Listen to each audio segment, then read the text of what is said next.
Alors nous sommes en Éphésiens 1, le verset 4. Alors, je veux que tout le monde ouvre Éphésiens 1, le verset 4. La Bible dit en lui, en parlant de Christ, Jésus. En lui, Dieu nous a élus avant la fondation du monde pour que nous soyons saints et irrépréhensibles devant lui. Pour que nous soyons saints et irrépréhensibles devant lui. Seigneur, merci pour l'autorité de ta parole. Nous sommes réunis ici autour de ta parole. Inspire-nous davantage. Nourris ton peuple de ta parole. Dans le nom puissant de Jésus. Nous allons voir un aspect du verset 4. Dimanche prochain, on va voir un autre aspect du verset 4. Et l'autre dimanche, on va aussi voir un autre aspect. L'aspect que nous voyons aujourd'hui, c'est en lui, Dieu nous a élus. En Christ, Dieu nous a élus. Nous allons parler de deux choses. On va voir l'élection en tant que doctrine et l'élection en tant qu'esprit. Mais il y a une différence entre l'élection dans le contexte biblique et l'élection dans le contexte politique. Sur le plan politique, quand on parle d'élection, on parle d'aller voter, n'est-ce pas? Aller voter. Et le choix dépend du peuple. On vote un président, on vote pour un député, un maire, etc. Un premier ministre dans certains pays. Mais sur le plan biblique, quand on parle d'élection, il ne s'agit pas d'un vote populaire, mais il s'agit du choix de Dieu. Dis-moi Amen. Alors, les théologiens sont départagés dans la doctrine d'élection. Il y a deux écoles de pensée, ça veut dire deux courants de pensée au sujet de l'élection. Il y a certains théologiens qui estiment que Dieu, dans sa préscience, avait vu d'avance ceux qui auraient cru en Jésus. Il avait vu d'avance ceux qui auraient cru en Jésus. Et sur cette base, Dieu les a mis à part. Voici la première école de pensée. La deuxième école de pensée, certains théologiens estiment que l'élection est un acte souverain, discrétionnel et unilatéral. Un acte arrêté par la seule volonté de Dieu. Ça veut dire ceux-là croient que l'élection ne dépend nullement de l'homme. Ça veut dire Dieu ne consulte pas ton avenir pour voir si un jour le pasteur Irénée va accepter Christ pour pouvoir le lire comme la première école de pensée pense. Alors voici deux images. Est-ce que vous voyez? Je reprends simplement. La première école de pensée, ce théologien estime que quand on parle d'élection, ce n'est pas grand-chose. Dieu, il sait ce qui va arriver. Comme Dieu sait que demain, tu vas accepter son fils, il t'a élu. La deuxième école de pensée dit que non, ce n'est pas ça. Dieu, c'est la seule volonté de Dieu. C'est un acte souverain, un acte discrétionnel. Ça veut dire Dieu n'a pas consulté ni le passé de quelqu'un, ni son avenir pour le choisir. Mais Dieu te choisit d'abord. Comme il t'a choisi, tu vas croire. Voici deux écoles. Moi, je suis dans la deuxième école. Et je vais donner deux images pour vous convaincre. La Bible dit, il nous a élus avant la fondation du monde. Romains chapitre 9. Et je veux que tout le monde soit là. On est en train de voir la doctrine. Et après, on va voir l'esprit. Romains chapitre 9. Vous y êtes? Le verset 10 et le verset 11. C'est Paul qui parle. Et de plus, il en fit ainsi de Rebecca, qui conçut de seul Isaac, notre père. Car quoique les enfants ne fussent pas encore nés, et qu'ils n'eussent fait ni bien ni mal, afin que le dessein d'élection de Dieu subsista, sans dépendre des œuvres, et par la seule volonté de celui qui appelle, etc. Alors, quand tu lis ce passage-là, il y a des éléments très importants. Il y a des expressions fortes. Quoique les enfants ne fussent pas encore nés, ça veut dire que l'élection ne dépend même pas de ton origine. Est-ce que vous voyez? Les enfants ne sont pas encore nés. Et Dieu avait déjà fait son choix. Et la Bible dit, et qu'ils n'eussent fait ni bien ni mal. Cela veut dire que l'élection de Dieu ne dépend pas de ton action ou de ton inaction. Et la troisième expression clé, afin que le dessein d'élection de Dieu subsista. Ça veut dire que l'élection est un dessein de Dieu et pas le dessein des hommes. Ce n'est pas un dessein démocratique, mais c'est un dessein discrétionnel, unilatéral de Dieu. Ce dessein, dit l'apôtre Paul, ne dépend pas des œuvres que l'on a fait, que l'on fait et que l'on fera. Ce dessein, dit l'apôtre Paul, dépend de la seule volonté. Dis après moi, la seule volonté.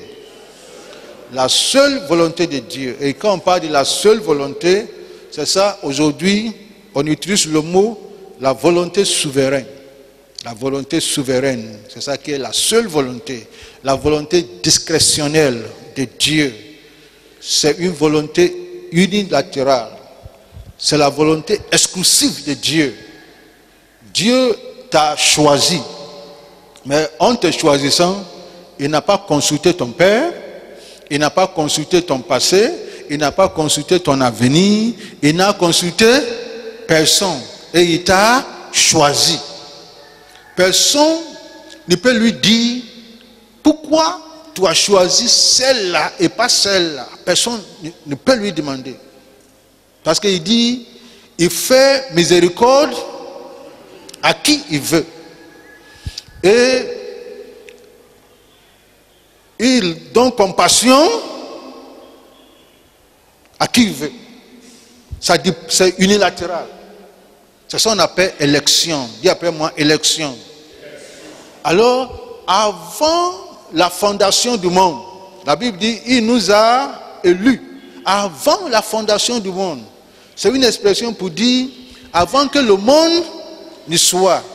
Ça veut dire en réalité, dès l'éternité passée, Dieu t'a, non aide-moi, Dieu t'a choisi.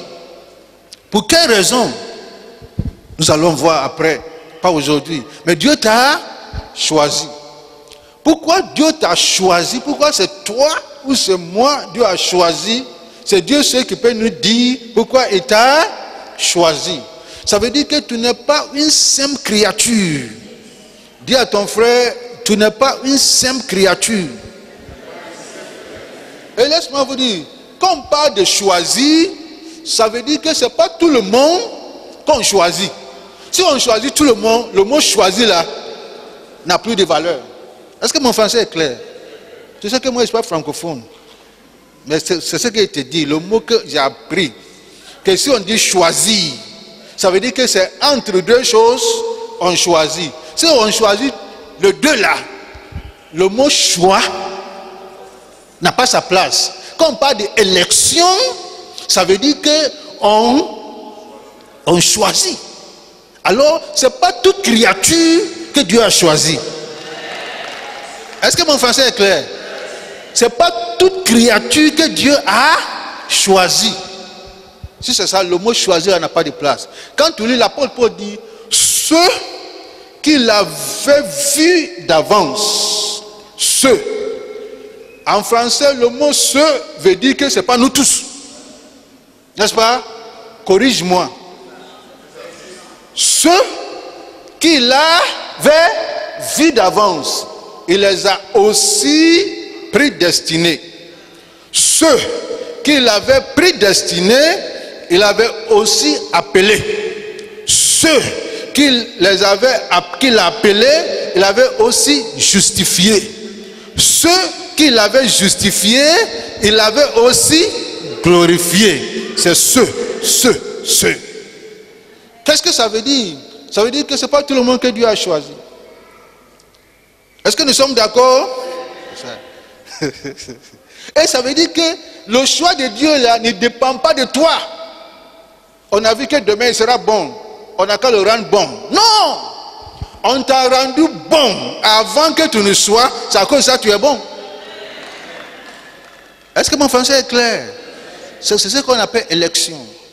C'est différent de l'élection d'État. Dieu ne consulte pas ton origine. C'est à cause de ça que tu es spécial. Dis je suis spécial. Dis je ne suis pas une simple créature. Je suis unique. Avant que le monde ne soit, Dieu m'a mis à part. Il y a un processus jusqu'à la gloire. Voyons la deuxième image pour les élections. Et après on va toucher l'esprit, si Dieu nous permet. Nous sommes à Romains 11. Romains 11, à partir du verset 1. Je dis donc, vous y êtes, Dieu a-t-il rejeté son peuple? Loin de là. Car moi aussi je suis israélite, de la postérité d'Abraham, de la tribu de Benjamin. Dieu n'a point rejeté son peuple, qu'il a connu d'avance. Ne savez-vous pas ce que l'Écriture rapporte d'Élie, comme il adresse à Dieu cette plainte contre Israël? Seigneur, ils ont tué tes prophètes, ils ont renversé tes autels. Je suis resté moi seul. Et il cherchait à m'ôter la vie. Mais quelle réponse Dieu lui fait-il? Voyons la réponse de Dieu. Je me suis réservé 7000 hommes. Je me suis réservé 7000 hommes qui n'ont point fléchi le genou devant Baal. De même aussi, dans le temps présent, il y a un reste. Dans le temps présent, il y a un reste. Selon l'élection de la grâce. Oh, j'aime ça. Il y a un reste dans ce temps, selon l'élection de la grâce. Et Paul dit, or, si c'est la grâce, si c'est pas grâce, ce n'est plus par les œuvres. Autrement, la grâce n'est plus une grâce. Et si c'est par les œuvres, ce n'est plus une grâce. Autrement, l'œuvre ne sera plus une œuvre. Il y a des éléments importants ici. Dieu dit, l'apôtre Paul dit que Dieu n'a point rejeté son peuple, qu'il a connu d'avance. Si Dieu t'a connu d'avance, il ne va jamais te rejeter. La Bible dit, toutes choses concourent au bien, ceux qui aiment Dieu, ceux qui sont appelés selon son dessein. Selon son dessein. Et son dessein ici, c'est le dessein de l'élection. Élie se plaignait. Ils sont tous tués, les prophètes. Ils sont tous morts. Je suis le reste, je suis le seul. Dieu dit non. Je me suis réservé 7000 hommes. Je me suis réservé 7000 hommes qui n'ont point fléchi le genou devant Baal. Et Paul dit, de même aussi, dans le temps présent, il y a un reste. Il y a ceux qui sont réservés, qui ont été réservés par qui? Par Dieu. Je me suis réservé 7000 hommes. Et Paul dit, de même aussi, dans le temps où nous sommes, il y a ceux que Dieu a réservés pour lui-même. Ceux-là n'ont pas fléchi et n'y fléchiront jamais devant Baal, même dans ces temps-ci. Alors voici un peu l'élection, selon la doctrine. Selon la doctrine de l'élection, Dieu, dans sa sagesse et sa volonté souveraine, unilatérale, discrétionnelle, t'a choisi. Dis-moi Amen. T'a choisi. Il y a un théologien qui a dit, Dieu a choisi, Dieu t'a choisi parce qu'il t'a choisi de te choisir. J'ai traduit ça en anglais. Il dit, God has chosen you because He has chosen to choose you. Ça veut dire que Dieu t'a choisi parce qu'il a voulu te choisir. C'est tout. Personne ne peut lui poser une question. Parce qu'il dit qu'il fait de ce qu'il veut avec agile. N'est-ce pas? Il fait de ce qu'il veut. Il fait grâce à qui? À qui il veut.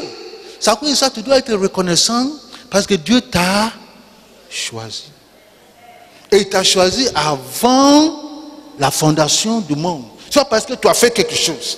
Pas parce que ton visage est beau. Soit parce que tu es clair. Quand l'homme veut choisir, l'homme a des critères. Même dans le mariage, l'homme a des critères. Il veut une jeune fille qui a une voiture de service. C'est qu'il y a un avenir. Mais quand Dieu choisit ça, Dieu ne fait pas comme ça. Dieu cherche un homme pour en faire le père des nations. Et Dieu est descendu dans la ville. Et il a choisi un homme dont la femme est stérile. Est-ce que vous voyez? Et Dieu lui dit, je ferai de toi père des nations. C'est différent des hommes. Si toi tu veux un homme pour faire père des nations, il faut déjà quelqu'un qui a 40 ans, qui a 40 enfants, pour commencer avec. N'est-ce pas? Pour commencer avec. Qui a 40 enfants, au moins on sait que, avant même que Dieu ne dise là, il est déjà père des nations.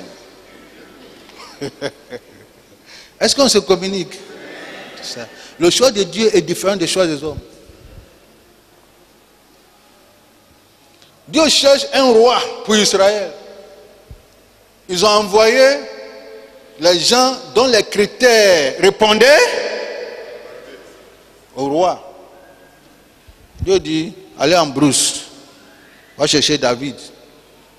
Il n'y a pas de ressemblance royale. Dieu dit, vous regardez à l'apparence.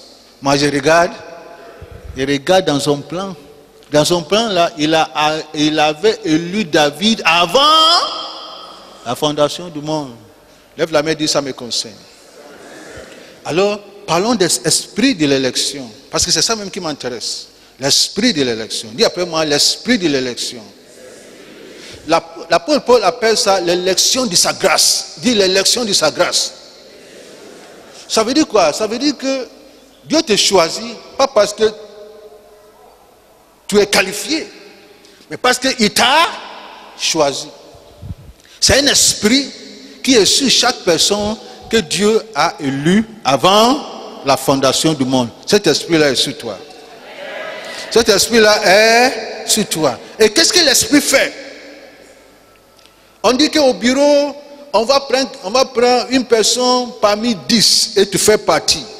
Tu n'as pas besoin de paniquer.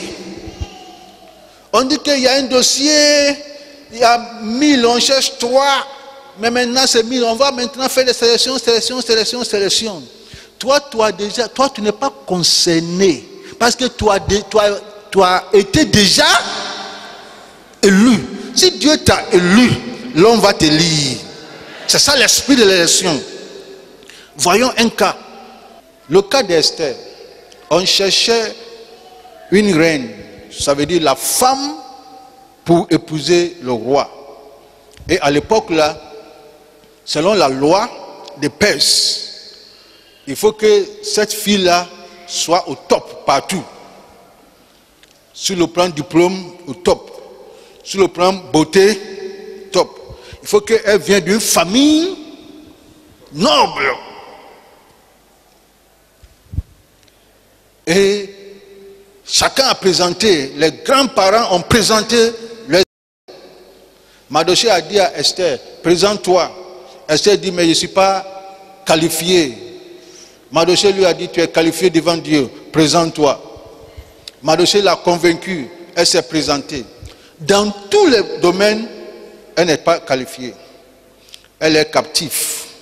Le roi ne peut pas marier une femme captive. Elle est esclave. Le roi ne peut pas marier une femme esclave. C'est ces deux combinaisons qui ne marchent pas. Un roi marie esclave. Quand même. Ça dit qu'il n'y a pas fille dans cette nation. 3. Elle est étrangère. Disqualifiée. Elle est orpheline. Esther était disqualifiée dans tous les points. Mais il s'est présenté. N'est-ce pas? Il s'est présenté. Pourquoi elle a été élue? Pourquoi? Tu sais, ce n'est pas à cause de beauté. Ça, c'est prétexte. Tout le monde dit prétexte. Ce n'est pas à cause de beauté. Dieu a utilisé ça. Mais Dieu avait un dessein pour Israël. Dans ce dessein-là, il faut que Esther soit positionnée là-bas. Pour que le dessein de Dieu, selon l'élection pour Israël, soit accompli. Alors, dans ce moment-là, tu peux être 10 fois plus belle qu'Esther. Mais ça ne sera pas toi. Parce que l'esprit de l'élection est sur Esther. Chaque autre fille qui va là, avant Esther, l'esprit de l'élection va te combattre. Jusqu'à ce que Esther arrive là, l'esprit de l'élection, l'élection de la grâce sur sa vie se manifeste. Le roi là le voit, et il voit autre chose. Le roi le voit là, tout son être est réactivé. Le roi dit, c'est celle-là. C'est celle-là. C'est celle-là. Mais ce n'est pas le roi qui parle. C'est l'esprit de l'élection sur Esther qui parle. Et je déclare, l'esprit de l'élection sur ta vie parlera. L'esprit de l'élection sur ta vie parlera. Normalement dans la Bible, là, quand il y a quelque chose, il y a la question on pose. On dit qui est son père? N'est-ce pas? Quand David a tué Goliath, on dit qui est son père? Il faut voir. Quand on va voir quelqu'un, on dit qui est son père? Pour Esther, on ne lui a pas demandé. Le roi n'a pas demandé qui est son père. On dit celui-là. Il y a cet esprit-là sous toi. Et la Bible dit, ce présent, de même aussi, dans ce temps présent, il y a un reste. Dans ce temps-là, il y a un reste. Qui n'ont pas fraîchi devant Baal. Qu'est-ce que ça veut dire? Ça veut dire que quand on parle d'élection, il y a deux choses. Tu deviens objet de sa miséricorde. Et tu deviens objet de sa gloire. Dis après moi, je suis l'objet de sa miséricorde. Dis, je suis l'objet de sa gloire. Qu'est-ce que ça veut dire? Ça veut dire que tu n'es pas qualifié. On parle de miséricorde, l'objet de miséricorde. Dans tout bord, ce n'est pas toi. Mais Dieu vient et il te fait grâce. Tu deviens l'objet de sa miséricorde. Mais pour être l'objet de sa miséricorde, il faut être élu par lui. Maintenant, tu deviens objet de sa gloire. La gloire veut dire élévation. C'est à cause de ça, il dit, ceux qu'il avait vus d'avance, il a prédestiné. Ceux qu'il avait prédestiné, il a aussi appelé. Ceux qu'il avait appelé, il a aussi justifié. Ceux qu'il avait justifié, il a aussi glorifié. Alors, tu es l'objet de sa gloire. Gloire veut dire élévation. Dis après moi, élévation. Mais Dieu dit, ces personnes qui sont élues par lui, qu'il a réservées là, leur gloire ne dépend pas de Baal. Leur élévation ne dépend pas. Leur élévation ne dépend pas de Baal. Qu'est-ce que ça veut dire? Ça veut dire que tu n'as pas besoin d'être dans un secte, un mouvement. On dit que au passé, maintenant, là, c'est le système. Pasteur, je te dis, c'est le système. Si tu n'es pas dans Rose-Croix, dans la franc-maçonnerie, si tu n'es pas dans un canca, tu ne peux pas rentrer. Dieu dit que lui, je me suis réservé 7000 hommes dont la gloire, dont l'élévation ne dépend pas de Baal. Dans ce temps-ci, dans ce temps présent, il y a un reste. Tout le monde dit un reste. Les autres ont besoin de ça, ont besoin de... Parce qu'ils ne sont pas élus. Ils ont besoin d'acheter leur... C'est ça. Comme Dieu ne les a pas élus, il est obligé de se lier lui-même. Si tu te lis, tu dois fabriquer une grâce. Parce que l'élection, là, on appelle ça grâce, l'élection de sa grâce. Il y a une grâce qui accompagne ton élection. Alors si tu te lis toi-même là, tu as besoin de fabriquer ta propre grâce. Ça sera compliqué. Mais toi, tu fais partie de ce reste. Dis reste. Et Dieu dit, je me suis réservé. Tu fais partie de ceux divinement réservés, dont l'élévation, dont la gloire ne dépend pas. Aide-moi. Ne dépend pas de Baal. Parce que l'esprit qui est sur toi est plus grand que Baal. À toi les meilleurs fruits, disons dit que mon âme.